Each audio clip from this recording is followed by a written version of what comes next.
So if you have things on your mind in particular, now's a good time to raise them, and we can chew on them and entertain ourselves with them.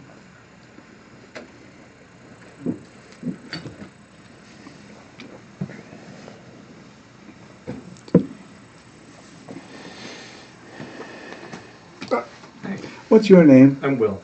Will. I've known your name previously. Thanks for reminding me. I've never been here, so. That's why I was looking, going. I was thinking that I knew that I'd met you before, but maybe not. Maybe in another life. I don't know. Yeah. You'll remember Because I'm new him? to this, I'm actually curious just about basics of eyes and what to do with your eyes while you're. Say that again. What to do with your eyes while you're meditating? Oh, yeah. Open, closed, focus. Do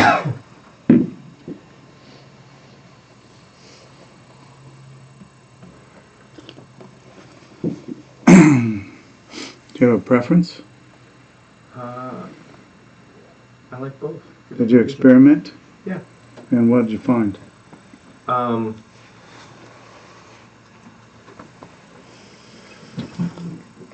found I was more awake when I was, like if I started to go down, I could open my eyes and it would kind of bring me up, but then I could easily get distracted by things. Yeah.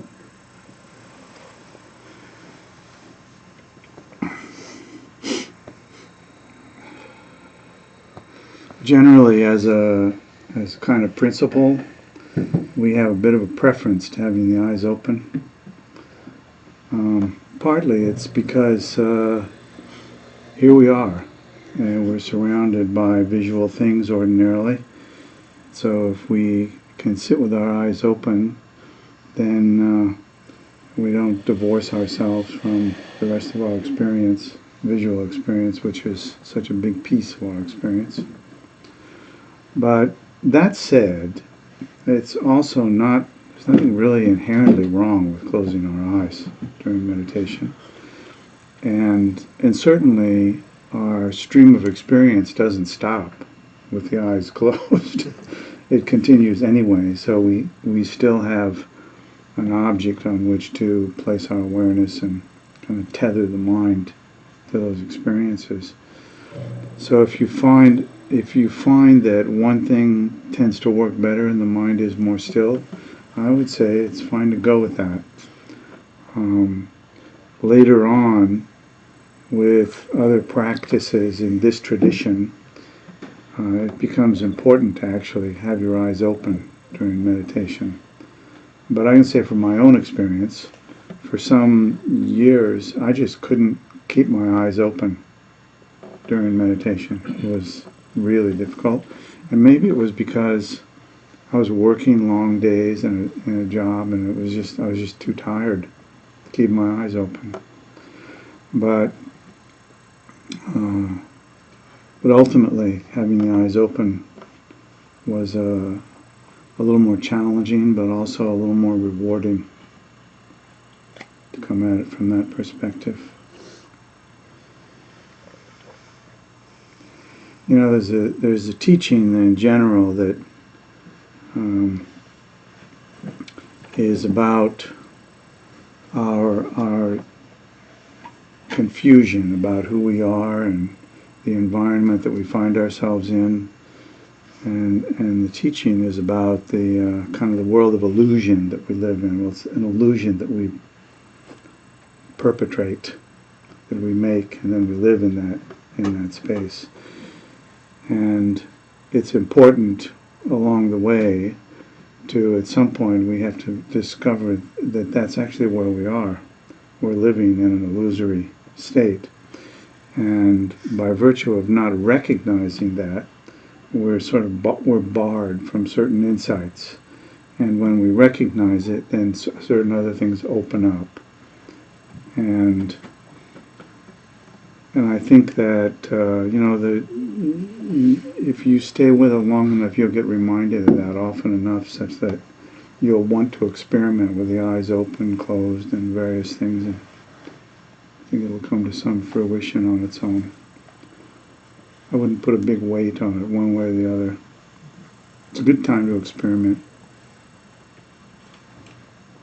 Does that make sense? Mm-hmm. Does, thanks.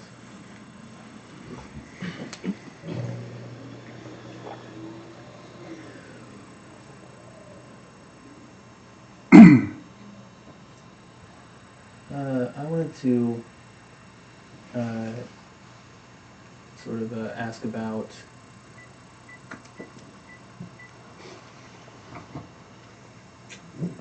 what's the word?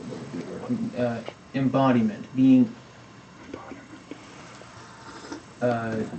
fully sort of present with experience moment by moment. Oh yeah. I have been finding, especially with start of this school year, September, October, November, December, that I have a very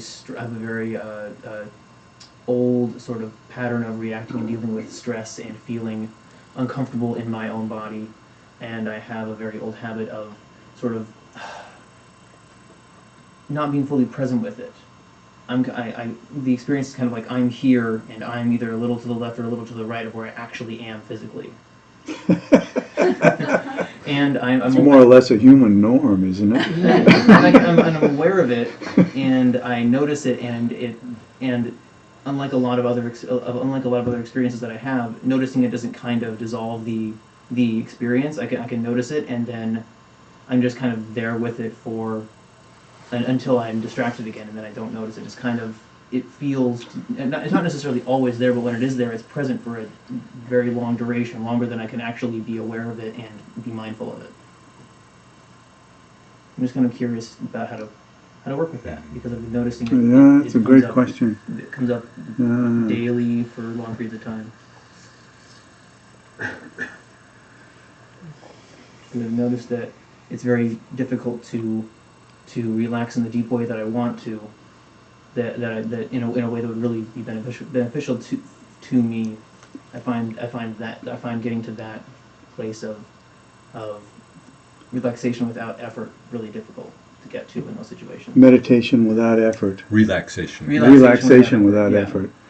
Do you have a daily meditation practice that you do? Currently, it's pretty much not.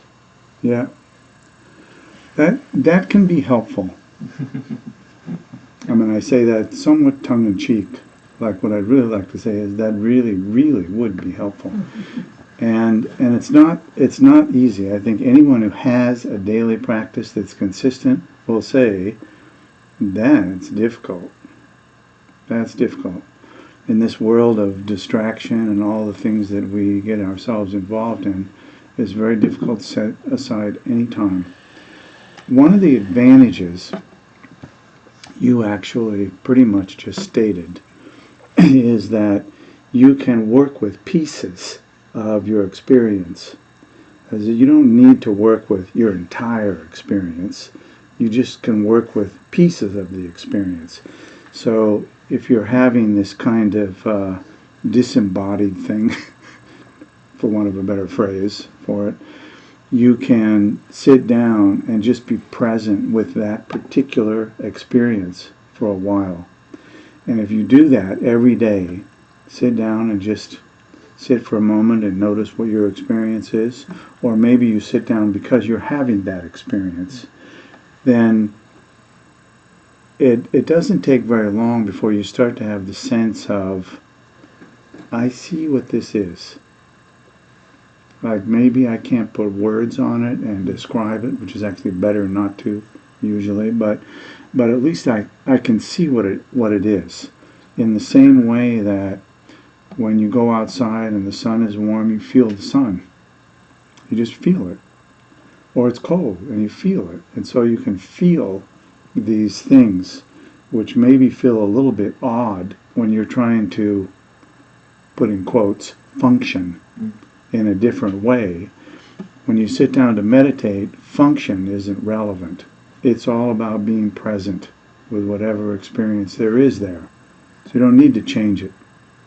You just let it be, and look at it. Be present with it. So my recommendation is get a daily practice, and you can talk with Bill or Zopa or myself or other people in the community. And sometimes it's helpful just to share experiences with the practice, and it helps create connection and all. Those things are more important than the actual thing that you're working with. Like sometimes people say, for example, how do I find a teacher? And my usual response is, the worst thing you can do is look for a teacher. You might find one. And, it's kind of like saying, how can I find a briar patch? And you might find one, and then you'd be sorry you looked. So, but a community of people who are engaged in pretty much the same thing can be really helpful to develop connections and friendships and that. And to talk with people who you think might be helpful to explore these things with, that also can be helpful. But going back to the principal issue, the daily practice is really critical. It's kind of like home base. You get used to it and you don't want to give it up at that point, and because you're getting insight gradually developing to what's going on. Dora, yeah. One thing that comes to mind is we have these amazing CDs of that we made when Alan Wallace was here and taught the 4 foundations of mindfulness. So there's some guided meditations on mindfulness of the body, and I really think that is That's a great really suggestion. helpful. Really good. Partly because it's mindfulness of the body and what you're talking about, but also because it's guided. And it really then helps, it has helped me. Like sometimes I used to use them, like I couldn't sleep in the middle of the night, and it was really hard to just sort of meditate because I was kind of too neither awake nor asleep kind of thing. But if I listened to that, it really brought me along and kept me going through a meditation session. And so I think that'd be very worth trying. And then and out of that mindfulness of the body, there really can become a different relationship with the sense of the body. That is helpful. Those are great. That's good. Thank you. That's really good. Thank you. Practices are easy to understand and relate to, and they're deep enough so you can just work with it for a long time. Really good.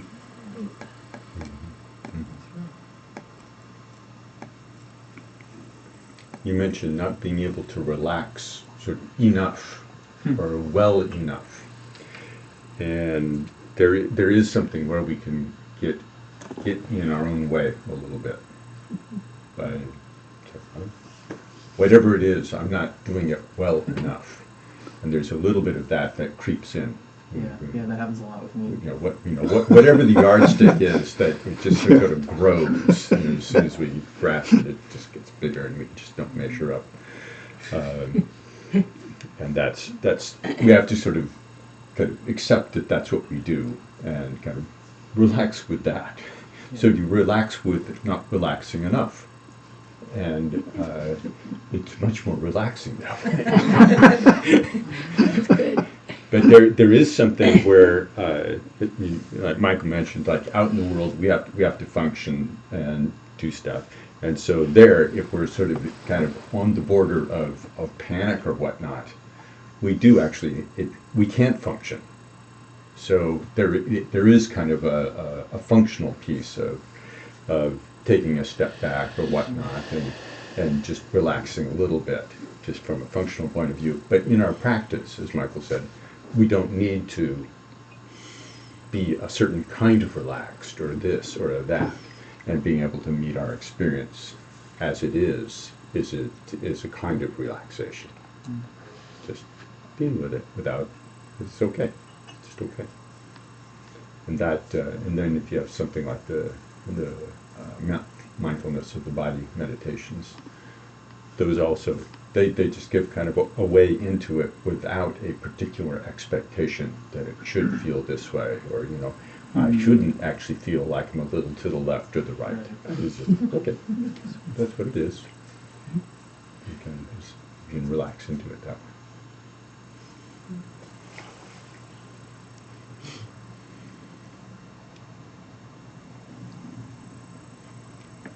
Bob, yes. Just to add to that, sometimes having a buddy helps, and one thing that I've done, I'm having several telephone, like smartphone meditation buddy. Like we go to the gym, I go to the gym, or I go on hikes with friends who do all that, and it makes the experience more doable, and it makes it more likely I'm committed to it.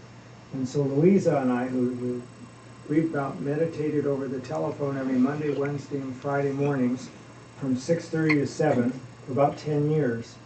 And so tomorrow morning, we always have a date. It's not long, so we call up, check in briefly to see how the soap opera of our lives are going.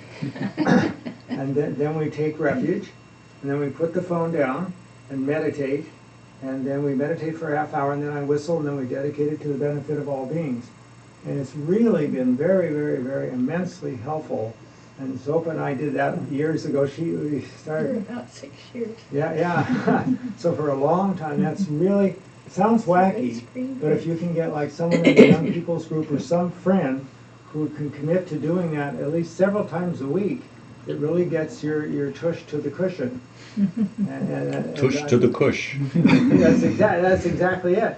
It's been very valuable. I was just quite surprised. Because you go through all the soap opera of life, and you believe all the dramas in your head, and once you label it and all the stuff, and it floats away, and you just see all that going on, and so it's very, extremely valuable. So that's a way to start a pattern that could be permanent. Yeah, I think that was very, very helpful, and I've always thought that laid the foundation for me to go to other, the 1 year retreat or monastery or whatever. But I had a hard time building any kind of habit, and all good intentions fall apart, all good intentions. There was something about the other person waiting, like, oh, they're there, I got a call, and that, it started building the habit. Yeah, it's quite nice. It doesn't have to be a half hour, 10 minutes. But when you finish the present phone call, make the date for the next one. Yes. Right. Yeah, and then show up, and it's quite good. Yeah. Especially it's a pause during a crazy day. I can definitely just attest to the difficulty of establishing a daily practice, and how hard it can be to just make your life have that gap every day. And the excuses that arise for other things being more important and everything, that definitely was difficult for me, and still is difficult for me to deal with. So it's not like you're alone in that, But yeah, it's easy to make excuses even for 10 minutes of time a day. But it's only 10 minutes. 30 minutes, I don't know, however much, but it is hard. Thank you. I actually have some friends I have like some long distance friends that actually I think I'll bring that up with. That's a pretty good idea. I like that. Mm-hmm. And help you be accountable. Yeah, Yeah, exactly. when you have that person waiting, like, well, at the very least, I don't want to disappoint them. And if you have to use your minutes up, you can't just put the phone down or put it on the hook. And but the benefit of leaving it off the hook is then people can't call you. So you can't talk. Oh, if someone dials in when you're trying to meditate and then have a conversation with them, that makes it so that you're not available except to meditate. I'm busy meditating. Unavailable. I like that.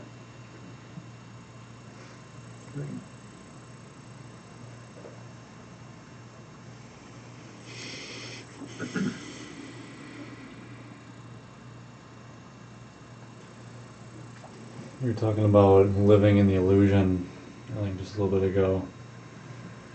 I've really been looking at that, some big changes, and just really seeing the illusions that I'm moving out of, and how I try to create new ones, and how easy that is, not only to create new ones, but just to move out of the old ones. It's almost scary how easy that is. And I don't know, there's something frightening in some ways about just seeing the whole thing, just the whole illusion of it. And It's not entertaining. I mean, sometimes it is. Sometimes it's wonderful. It's just like so real. It just feels like almost too real when you can see the illusion. It's like, oh, this is just an illusion. I don't know, just How can an illusion be real? no, I think I may have said the opposite way. Seeing the illusion. Seeing the illusion, it's like, oh, It's so it's actually obvious. not real. Oh, That's the scary part. It's like, oh, well, then what is there? There's just this. groundless. Yeah. And there's a way in which at least my mind is maybe not prepared for that level of reality, seeing it, and there's a way in which it is. I think just being in the Dharma is really helpful. It's maybe one of the only ways to really do that, but I don't know, there's something with that.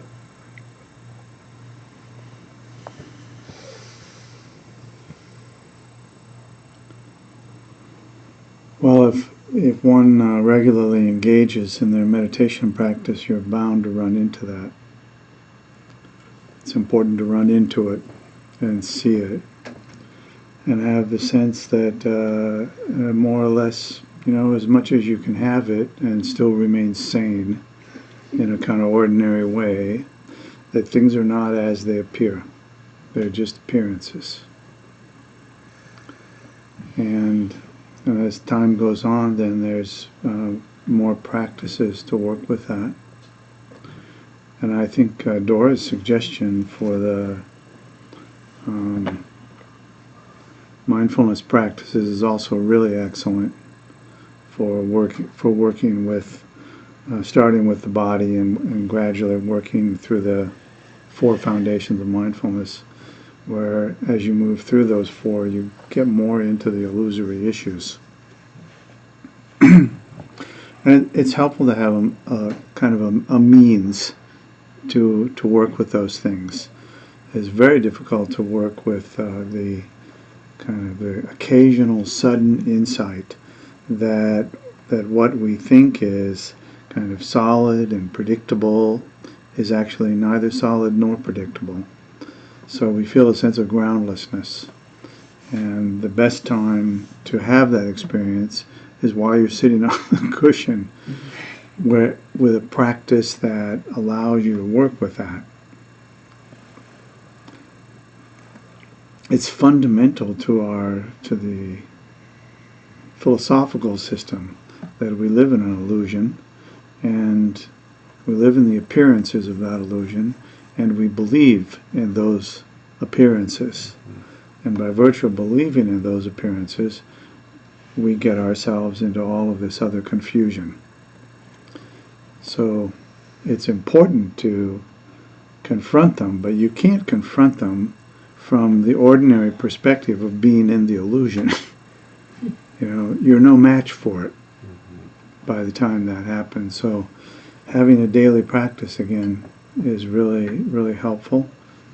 And working with other people who you trust and can work with is also really important and helpful.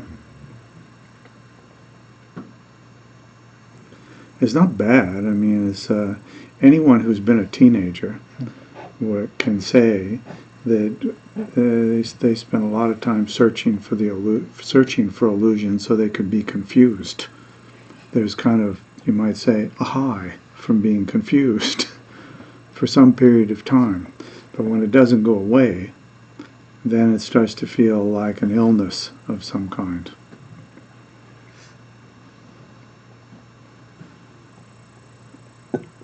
We get trapped by our own stuff. We believe in it. So I think most of us who have been practicing for some time would say the path is profound. The tools for working with these things in a way which is not only helpful but powerful are all there. But it doesn't mean that because they're there that one can just pick them up and thereby we get the benefit. We actually have to engage in the practices over time.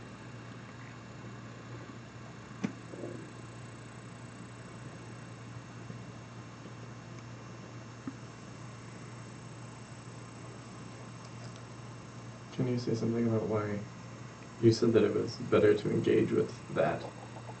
With what? With your direct, let's say the direct experience of illusion. You said it's better to experience that when you're, say, on the cushion.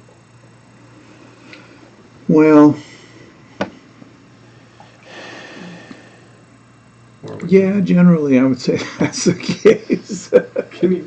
I mean, we encounter our confusion all the time, but at a certain level, we will each have a sense of being able to tolerate it or even enjoy it from time to time. But when we get really trapped by it and believe in it, then we can have a sense of despair, and all sorts of things can happen.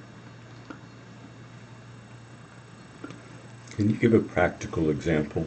Sort of like make that into a story as opposed to a kind of a sort of more abstract statement. Shall I tell a story about me, or Yeah, sure. maybe I'll tell a story about Bill? Yeah, tell about Bill. It just seems safer somehow, except when I'm sitting next to him, so I'm not sure. He might shatter your illusion. They might, yeah. Or you might enjoy it. Enjoy it. You can tell a story about me. If you know one. I'm thinking more like, I mean, it's easy to find in our own experience. I'm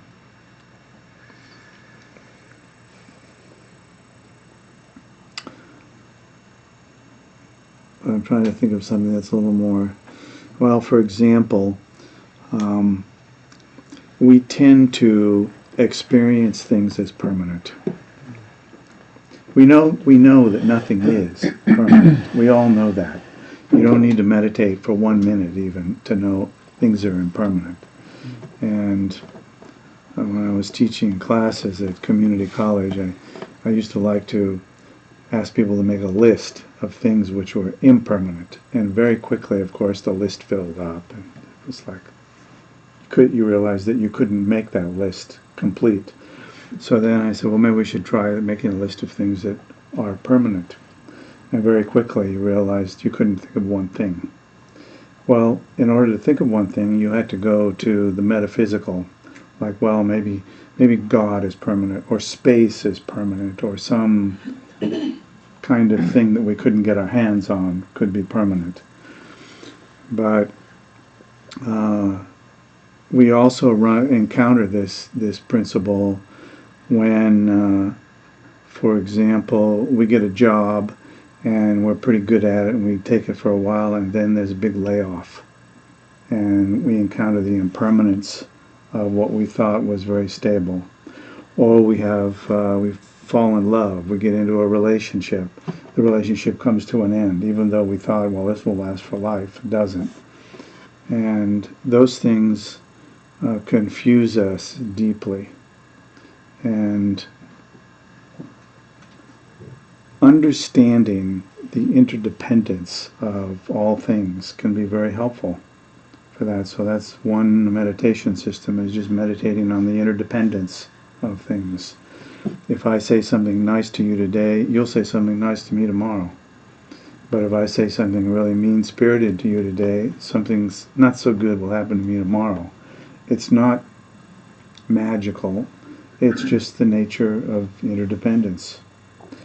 And so the more that we can explore these things of the illusion of permanence, the illusion of stability, or the illusion of, we overcome that illusion when we realize, like, we're not relaxed.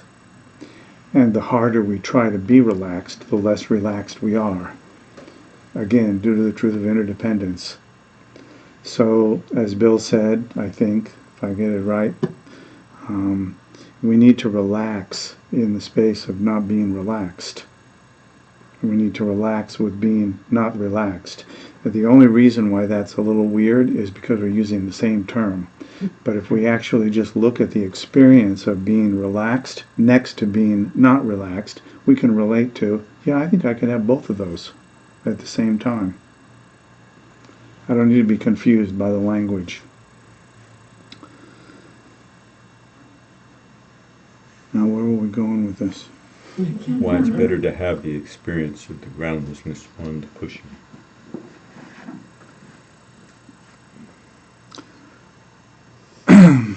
This morning we had a conversation which is somewhat relevant to this. An awful lot of our practice is focused on developing the ability to be present with experiences as they arise, which really means just to be present with it and not to try and do something with it, not to try and conceptually understand it or anything, just to be present with it. In the way that you might sit on a hill and watch the sunset is an example that I always like, because when you sit on the hill and watch the sunset, you don't feel like there's anything you can or need to do about the sun setting. And it will set without your intervention in any way. And so therefore, you watch the sun go down, and it's a kind of relaxing event where it's just something you're watching. There's nothing to say about it, nothing to do about it. Sometimes it's better to do it alone rather than with someone, so you don't find yourself talking about it with somebody. And there's something very pleasant about that. We have that ability all the time with our experience because we're continually having experiences. As we said this morning, even when you're dead, the experiences may not come to an end. They just run continuously. So we have, in a sense, something like the setting sun with us all the time. Something that we could just look at and be present with without any intention to change it or make it something else. That's a very grounding experience to have, to be able to just put your awareness on any of your experiences. The experience of breathing, you watch the breath come and go. You have a headache, you watch the headache kind of come and go and change and things move. You look at your experience walking down the street, you can see that it changes continuously. And there's nothing that needs to be done or in a certain sense can be done. Except for one thing, you can be completely present with it without any ulterior motivation to do anything. That's an important skill to develop. It's a skill that is very difficult to develop off the cushion. It's not particularly easy to develop on the cushion, but it's a critical skill. To be able to just be present with experiences that arise, pleasant and unpleasant experiences.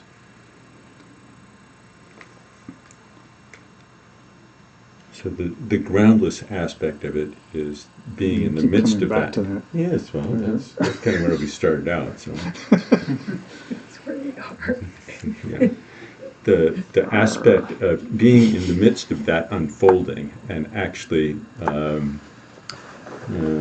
there's kind of a discovery of all the stories that we've told that revolve around that experience become kind of sort of disconnected because we've assumed something about that experience. That's just, because we've lived in the stories, that's just been sort of vaguely informed by experiences as they go by, but we live mainly in the story. So resting in the experience, then there's the aspect of, oh, what does this have to do with all my stories? Or what do my stories have to do with anything? And that's difficult to deal with if you're out driving around. Yeah. It's kind of like, Not to mention dangerous. yeah, a little bit. Story of driving a car. Yeah, yeah. You have to kind of, But I am. you have to work with that. But so it's better to actually develop some skill on the cushion. So that then the grounding aspect of being with experience Yeah. starts to come to the fore. Mm. It's a different. Usually we ground ourselves in a very complicated autobiography that we're continually writing. That's kind of our. I know who I am because I wrote the last chapter and the ink is just about dry on it. I know. And so to have something else that's more directly grounded is important. And it can be that we go through experiences where we're out and about and Mm. something challenges us and like our stories fall apart. And that can be, that can actually, people I think have that kind of thing happens all the time in people's lives. Where then you don't know what to do because the story, I don't have a plan B story. My story was plan A was my story, and that, I think that's it. That was the Sandcastle before the tide came. Yeah. Now what? Yeah. No plan B. And so in the Dharma, the plan, you have been shifting from going with plan A being the story to plan A being being able to actually really see things more from the perspective of the unfolding of experience. Then that there's something very grounding in that. One of the conclusions then, or thoughts or practices out of that would be when we have those moments of things falling apart, it's actually a fantastic time. Not bad. We feel emotional, shaken up or whatever, and we, like you referred to, Sean, we grab right away. New story B, quick, get the characters in here, because that groundlessness is, When yeah. somebody that we can't imagine getting elected president becomes president. is suddenly for- president and yeah. doing unimaginable things. Yeah. But we can use something like a relationship too. Like, this is going to last forever. That's plan A. Crash. Mhm. Plan B is get somebody else really quick. Make up a new, romantic forever thing. But we could just try and be aware of that process and see, oh, I see what I'm doing here. I see what I'm doing here. Some of this makes me think when you're in your story A, whatever that feeling of something's permanent. It seems like there's a level of learning how to take what you have not for granted. And it seems like maybe that would loosen the story so that it feels less permanent. Yes. How do you do that? You stay mindful of impermanence. And This grateful for how well it's person's gonna working at the die. moment. This could end. The earthquake could happen tonight. The person could get very sick. They could change their mind. They could go crazy. And that kind of makes you more present and more grateful. That's the We're not bummer in side of it. charge. That doesn't seem to change the when the story ends though. It still Wait, say seems what? kind of seeing the impermanence. I guess I want it more. More what? I want to turn it up more, so that when That was the thing. that Michael story said ends, sometimes we kind of really we're going for it. I like this confusion. Which I'll thing turn do up you the want volume. turned up? Story. The story? Not the story. No, she wants the, yeah. I was to picking see up. that illusion, but You to want be the able awake turned right, up. but to be able to live in the story for as long as it goes, knowing that it's going to end, and be able to pick your life up out of the story that ended, and move forward without such a devastating end.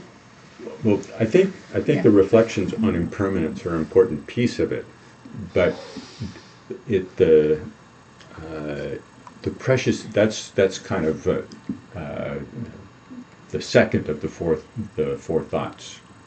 The first one is actually precious human existence, and actually reflecting on all the things that have to come together and that are sort of somewhat stable, that are allowing the situation to be there, sort of appreciating those more in the moment as opposed to saying, well, sometime we're all going to die. It's got to be like that's an abstract thing in the future. It's not what's going on right now, but reflecting on all the things that are actually necessary for whatever the circumstance is to have some degree of stability, and how remarkable it is that we have these things. So there is kind of a treasuring of these things and taking it seriously and not taking it for granted. I remember sitting on my little one-room cabin on Salt Spring Island on retreat, and just noticing in this little tiny space how many things that I had that had come from all over the world, and how kind of sort of bizarrely amazing it was to have like a blanket that I knew came from here and something else that came from there. And just like, how did I actually wind up with all this stuff? And this wasn't that much stuff. It was like a small enough collection that I really could look like, well, that came from here. This came from, somebody had to that required this, required that. So having a simple enough life so that I really could appreciate kind of almost the whole dynamic of it right there. I think that was very helpful. The impermanence piece is another reflection, but in a certain way, without actually that reflection on the dynamics of how things are actually kind of holding together, kind of in a fragile way right at the moment. I think it's the impermanence is the thing that's yet to happen that still remains abstract. One thing is we have to look at how much we like being asleep. It's kind of pleasant until the crash. You see what I'm pointing at? Yeah. And just sit and contemplate that, like what puts you to sleep? For everybody, it's going to be a little different. It's important to look at how attractive that is, seductive that is, and how damaging, because it sets us up for the feeling devastated. Some people go through huge transformations without that devastatedness, because they were kind of a little more awake all through the whole thing. So kind of just looking at that in your own self. What draws me to be asleep and in the fantasy, live there, that pleasant place. I mean, in the classic teachings, it's the God realm stuff. It's so pleasant. And nothing bad ever happens to me. Happens to those other people, but not me. Till it does. Till the karma runs out on the precious human life. All those things that have to come together that we're not setting up, we're not in control of, just naturally come apart. So just kind of knowing that dynamic and then looking at your own inner workings can help. It's really cool. You want to crank it up. That's good. And you get to. What's left? does that actually get close? What's left in your question? Yeah, I think that gets close. I think that the piece of the interconnectedness actually helps a lot.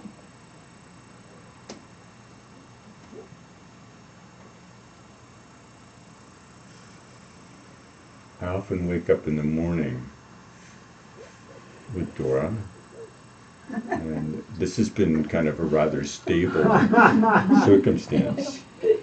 Well, actually, I'm almost always do, unless she's gone someplace for a trip or something like that. But Seems otherwise, like it will never end. yeah. But I'm sometimes just amazed at kind of the good fortune of all the different pieces that are there. It's just to the point that I'm sometimes shocked.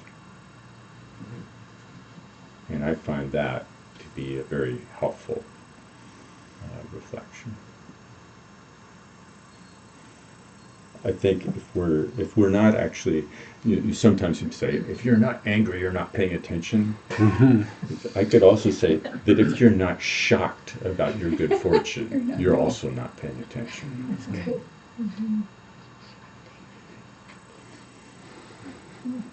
It's very true. Yeah. It's the other side of it. Yeah.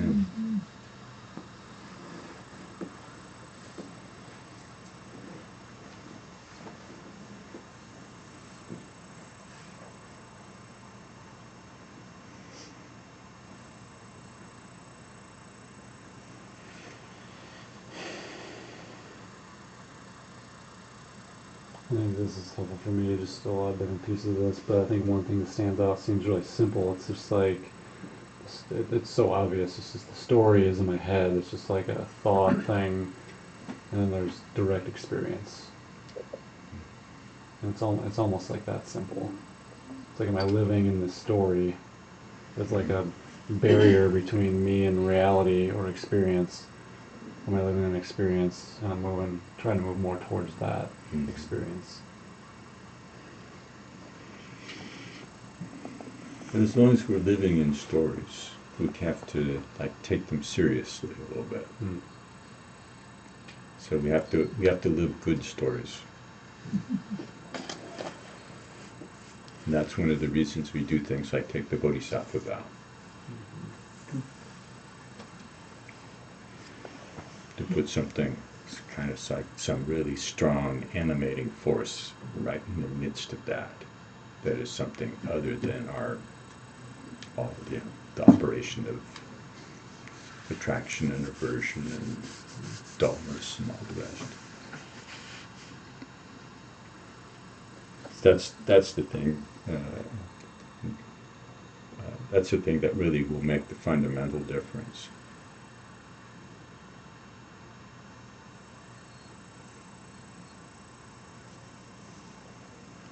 Without that, it's really easy actually to feel kind of a nihilistic sense.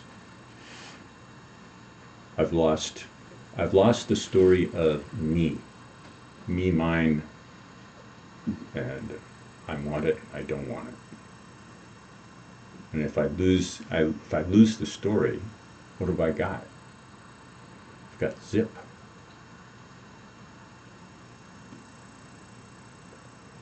But that's the thing with the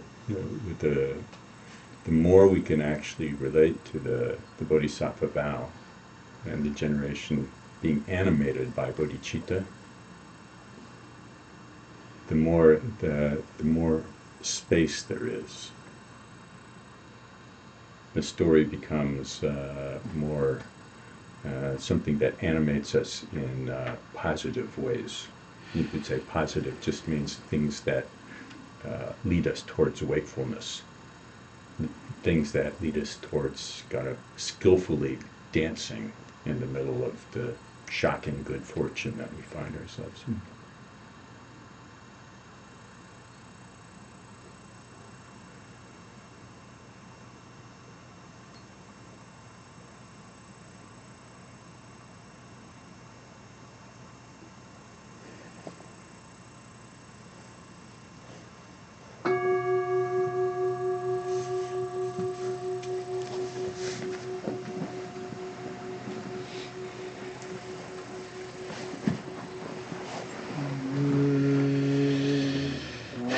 By this virtue may I quickly realize Mahamudra and establish all beings without exception in this state.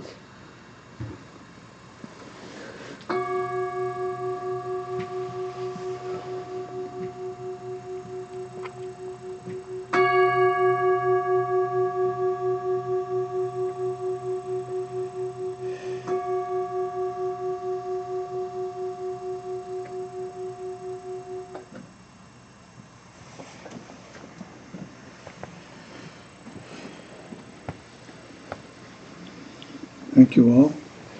Nice discussion.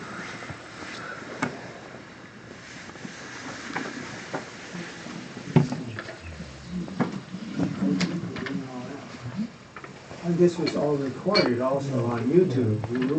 Yeah, we're streaming now in the evenings too. Yeah. There was a comment on the community